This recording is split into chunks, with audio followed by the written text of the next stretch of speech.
Welcome to our channel. Today we how to disable FlexOffers affiliate tracking, beginner guide step by step clearly. To disable FlexOffers affiliate tracking, start by logging into your FlexOffers account. Once you're logged in, navigate to the account tab at the top of the page.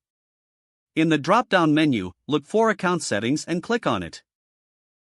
Next, find the section labeled tracking settings. Within this section, locate the option for affiliate tracking. Toggle the switch to the off position to disable tracking. You may also need to confirm your choice if prompted. After making the change, ensure that you save your settings before exiting. As a final step, it's a good idea to clear your browser's cache to ensure the changes take effect. Check back in your settings after a day or two to verify that the changes are still in place. If the page does not load, refresh the browser or try again in a private or incognito window. Make sure you are using the correct email address, then retype it carefully to avoid small typos. If your password is not accepted, use the reset option and create a new strong password you can remember. Check your spam folder for verification or security emails, then complete any requested confirmation steps. Enable two-factor authentication if available to improve account security and reduce unauthorized access risk. After signing in, review your profile details so your contact information and settings are accurate and current. If you see an error message, note it down and try again after restarting your device and internet connection. Log out when you finish, especially on shared devices, to keep your account and payment information secure.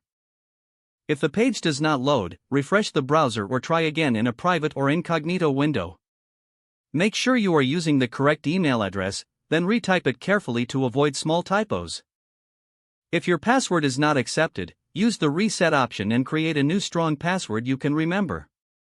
Check your spam folder for verification or security emails, then complete any requested confirmation steps. Enable two-factor authentication if available to improve account security and reduce unauthorized access risk.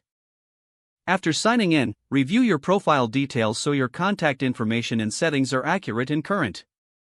If you see an error message, note it down and try again after restarting your device and internet connection. Log out when you finish, especially on shared devices, to keep your account and payment information secure. If the page does not load, refresh the browser or try again in a private or incognito window. Make sure you are using the correct email address, then retype it carefully to avoid small typos. If your password is not accepted, use the reset option and create a new strong password you can remember. Don't forget to like this video and subscribe to our channel for more step-by-step tech guides.